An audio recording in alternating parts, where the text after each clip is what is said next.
সম্মানিত ভিউয়ার, আমি এটিও সুশান্ত আপনাদেরকে আমার চ্যানেলে স্বাগত জানাচ্ছি। আশা করি সকলে ভালো আছেন। সম্মানিত শিক্ষকবৃন্দ, আপনাদের কাছে কিছু অভিভাবক আসে এবং তারা কমপ্লেইন করে তাদের মোবাইলে টাকা যায়নি। তো এই বিষয়টি আপনি কিভাবে চেক করতে পারবেন যে আসলেই ওই অভিযোগকারীর মোবাইলে টাকাটা গিয়েছে অথবা যায়নি? এটি করার জন্য আমাদের প্রথমেই আমাদের পোর্টালে লগ ইন করতে হবে। এর জন্য আমাদের ক্রোমের সার্চ বারে গিয়ে লিখব php.mynogod.com। এটিতে গেলে এরকম একটি উইন্ডো আসবে, সেখানে আপনার স্কুলের এমএস কোড, ইউজার নেম এবং আপনার পাসওয়ার্ডটি দিয়ে লগ ইন করবেন। লগ ইন করলেই যেমন এই একটি স্কুলে আমি লগ ইন করলাম, এখানে দেখেন বাম পাশে অনেকগুলি মেনু দেওয়া আছে। প্রথম যে মেনুটি দেওয়া আছে পেমেন্ট হিস্ট্রি, অর্থাৎ Q4 গত মানে এপ্রিল মে জুন এই কিস্তির টাকা অলরেডি ডিসবার্স করা হয়ে গেছে, আপনারা জানেন। তাই সেই টাকাটি কারো মোবাইলে গিয়েছে অথবা যায়নি সেটি চেক করার জন্য আমরা এই মেনুতে ক্লিক করব, পেমেন্ট হিস্ট্রি। পেমেন্ট হিস্ট্রিতে ক্লিক করলে এরকম একটি উইন্ডো আসবে। এই যে দেখুন, এন্টার মোবাইল অর এনআইডি। আপনি এনআইডি নাম্বার দিয়েও চেক করতে পারবেন অথবা এন্টার মোবাইল নাম্বার দিয়েও চেক করতে পারবেন, যেটি আপনি এন্ট্রি করেছিলেন। এখন আমি একটি উদাহরণ হিসেবে দেখি, একটি মোবাইল নাম্বার এন্ট্রি করি।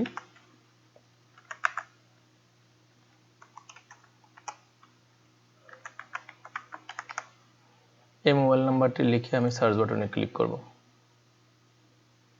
সার্চ বাটনে ক্লিক করার পরে এই যে আমরা দেখতে পাচ্ছি যে এটি ঢাকা ডিভিশনের গোপালগঞ্জ জেলার মুকসুদপুর উপজেলার বেনিফিশিয়ারি নেম দেওয়া আছে, বেনিফিশিয়ারি মোবাইল নাম্বার। এই যে মোবাইল নাম্বারটি আমি দিয়েছিলাম, এর একজন স্টুডেন্ট রয়েছে 225 টাকা, পেমেন্ট ডিসবার্সড, অর্থাৎ তার টাকাটি সে পেয়েছে, এই মোবাইল নাম্বারে কিন্তু 225 টাকা গিয়েছে। অর্থাৎ এই অভিভাবক যদি কমপ্লেন করতে আসে তাহলে কিন্তু আপনি এর মোবাইল নাম্বারটি এই সার্চ বাটনে ক্লিক ইনপুট করে সার্চ বাটনে ক্লিক করলে কিন্তু আপনি তাকে বলতে পারবেন হ্যাঁ যে আপনার মোবাইলে টাকাটি গিয়েছে। এখন আমি এনআইডি নাম্বার দিয়ে দেখব যে এনআইডি নাম্বার দিয়ে আমি সার্চ বাটনে ক্লিক করলাম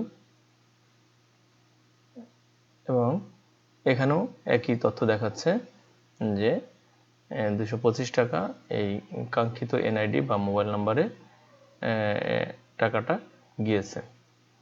আপনারা যে সমস্ত অভিভাবক অভিযোগ নিয়ে আসে যে তাদের মোবাইলে টাকাটা গিয়েছে কিনা, এভাবে কিন্তু আপনি চেক করে দিতে পারবেন।